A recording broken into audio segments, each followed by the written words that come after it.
PM Narendra Modi जब कल Israel पहुंचे थे तो उन्होंने सफेद रंग की बंद गले वाली सूट पहनी थी और जेब में नीले रंग की रुमाल थी। इस कलर कॉम्बिनेशन का राज खुल गया है। एबीपी न्यूज को सूत्रों से जानकारी मिली है कि मोदी ने सफेद सूट और नीले रंग की रुमाल इसलिए रखी क्योंकि चूंकि इजरायल के झंडे का रंग भी सफेद और नीला है। ये तस्वीरें आपको दिखा रहे हैं उस वक्त की जब प्रधानमंत्री मोदी ने इजरायल में लैंड किया था। सफेद रंग का बंद गले का सूट पहना हुआ है और पॉकेट में रुमाल है नीले रंग का। और अब इस राज से पर्दा उठ चुका है, क्यों उन्होंने ये कलर कॉम्बिनेशन चूज किया। एबीपी न्यूज को सूत्रों ने ये जानकारी दी है कि सफेद सूट और नीले रंग का रुमाल इसलिए पहना पीएम मोदी ने क्योंकि इजरायल के झंडे का रंग भी सफेद और नीला है। तस्वीरें आपको दिखा रहे हैं उस वक्त की जब प्रधानमंत्री मोदी इजरायल पहुंचे थे। इजरायल के प्रधानमंत्री बेंजामिन नेतन्याहू को भी आप इन तस्वीरों में देख सकते हैं। प्रधानमंत्री मोदी ने सफेद रंग का बंद गले का सूट पहना है और जेब में नीले रंग का रुमाल है। और ये इसलिए चूज किया गया क्योंकि इजरायल का झंडा भी आप देख सकते हैं सफेद और नीले रंग का है।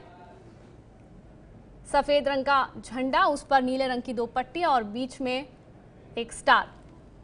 और यही कॉम्बिनेशन देखा पीएम मोदी ने पहना जब वो इजरायल पहुंचे थे। विकास भदौरिया एबीपी न्यूज संवाददाता ज्यादा जानकारी के साथ इजरायल से जुड़ गए हैं। विकास, तो अब ये राज खुल चुका है कि पीएम मोदी ने आखिर ये कलर कॉम्बिनेशन क्यों सेलेक्ट किया।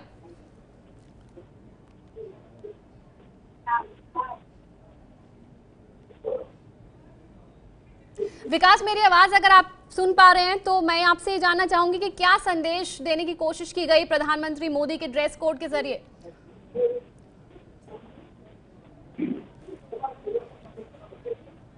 चलिए, विकास तक हमारी आवाज लगता है नहीं पहुंच पा रही है, फिर से उनसे बात करेंगे। लेकिन फिलहाल तस्वीरें आपको दिखा रहे हैं इजरायल के झंडे की भी और प्रधानमंत्री मोदी की भी। सफेद सूट, नीला रुमाल और इजरायल का झंडा भी कुछ इन्हीं रंगों का, नीला और सफेद। तो मोदी के सूट के रंग का राज खुल गया है। इजरायल पहुंचने पर प्रधानमंत्री मोदी बंद गले के सफेद सूट में नजर आए, जेब में नीला रुमाल था और इजरायल का जो झंडा है उसमें भी यही दो रंग है, नीला और सफेद। तो सफेद सूट, नीला रुमाल।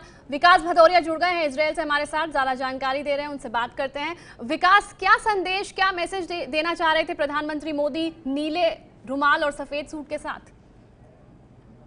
देखिए, संदेश साफ है। जो इजराइल का झंडा है आपने देखा होगा, उसमें सफेद और नीले का कॉम्बिनेशन है और वही कॉम्बिनेशन के साथ प्रधानमंत्री इजराइल में हैं। तो इसका मतलब साफ है कि इजराइल और भारत के बीच जो दोस्ती है अब वो इन दोनों रंगों की तरह मिल जाएगी और दोनों ही रंग मिलकर दुनिया में रंग जमाएंगी। सीधी सी बात है, संदेश साफ है इजराइल के लिए। और जिस तरह से प्रधानमंत्री नरेंद्र मोदी के लिए इजराइल में सरकार बिछी हुई है, प्रधानमंत्री बेंजामिन नेतन्याहू से लेकर पूरी सरकार बार बार ये संदेश दे रही है कि भारत उनके लिए बेहद अहम है, उसकी पार्टनरशिप, उसके साथ साझेदारी बेहद अहम है।